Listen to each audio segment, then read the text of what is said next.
The world is so cruel and yet so beautiful. What's the good word, Shiny Arks? And welcome to episode 4 of Kirana's Fashion Passion. In raising a household of anime lovers, I couldn't very well do a YouTube cosplay series and not feature one of my children's favorite characters, Mikasa Ackerman, the deuteragonist from Attack on Titan. So this one is dedicated to my eldest son, TJ. Here's looking at you, kid.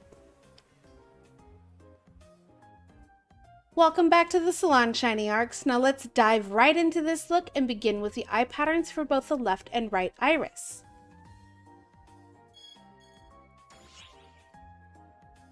I purchased the Manga Eyes G in large from personal shops for about 2.5 mil Masetta because I needed a more undilated, matte, narrow pupil look to reflect Mikasa's perceived hollow demeanor, even though it's later revealed she's a very emotional creature and will cry out of happiness or immense sadness.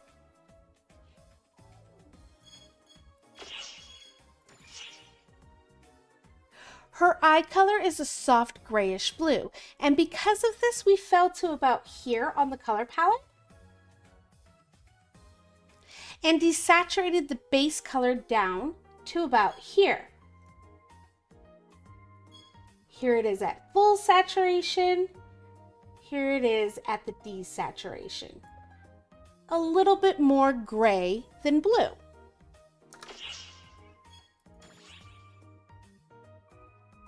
The eyebrows I chose to match Mikasa's narrow angered brow were the slanted thick eyebrows we received from Fun Scratchers some time back. They are still relatively cheap in personal shops, so be sure to grab them before NGS is released and marketing influxes occur.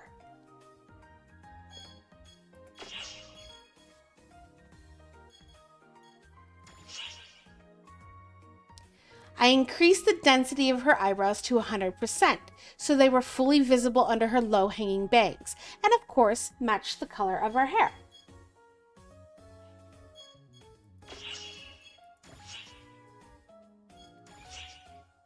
Mikasa is a warrior and does not divulge in simplistic female practices such as makeup, so I chose not to use any makeup patterns for her face.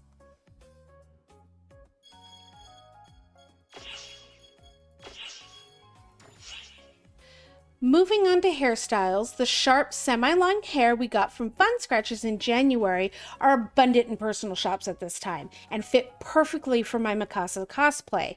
It is a thin, shoulder-length cut with flattering mid-low hanging bangs that are near an exact replication of Mikasa's character in the anime. I was really happy with this choice and it being so readily available to my audiences, so grab it now, Arcs, before it's gone.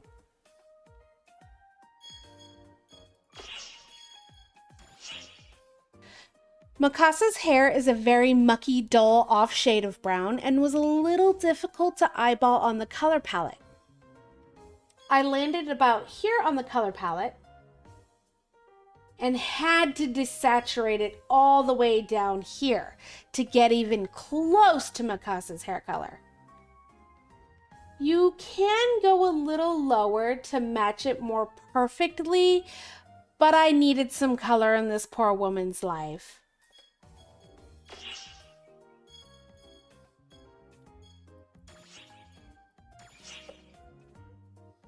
The body paint choices are very important for this look because she has an off-white pair of pants tucked under her boots, and the base wear I chose is in fact a dress, like most female clothing in PSO2.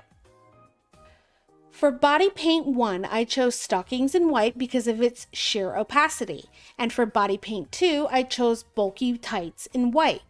Having the stockings over the tights gives it that off-white effect. If it is not applied in this order, the pants look too clean or too white. With those two body paints applied, it now gives the illusion that our character is wearing pants.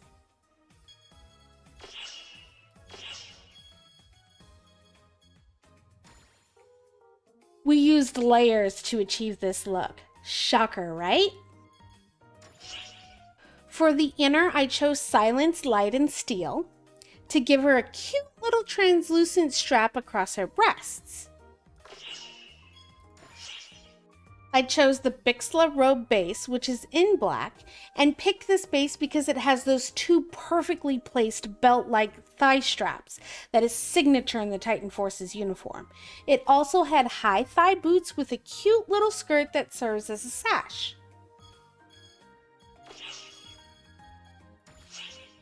The outerwear I used was the cashmere cardigan, and I did have to purchase this off personal shops for about 6 mil Meseta because it is from one of the very first AC scratchers, so it isn't cheap.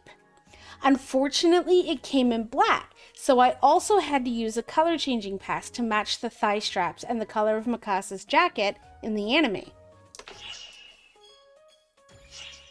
So with your color changing pass in your inventory, you want to land about here on the color palette and heavily desaturate it all the way down to here to get that soft beigey brown look.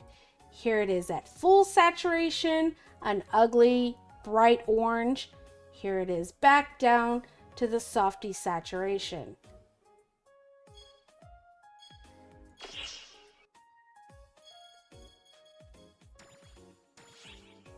I only added one accessory this time, and that is of course Mikasa's scarf, and to mimic that I used the hero scarf, which is already red and flows beautifully while in motion.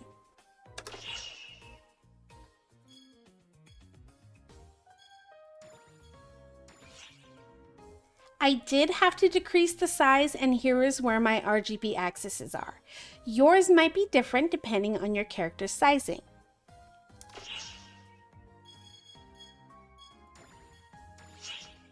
After resizing the scarf, I had to adjust the positioning so that it sat correctly on the sternum, was just under her lips, and minimized clipping through her hair. This completes Mikasa Ackerman's look breakdown. If you enjoyed this video and would like me to do a cosplay for you, let me know in the comments below. Thank you so much for watching. Like, follow, and subscribe for more of Kirana's fashion passion. Remember to always be kind, be accepting, but most of all, be yourself. Now let's wrap this baby up with a good old-fashioned photo shoot.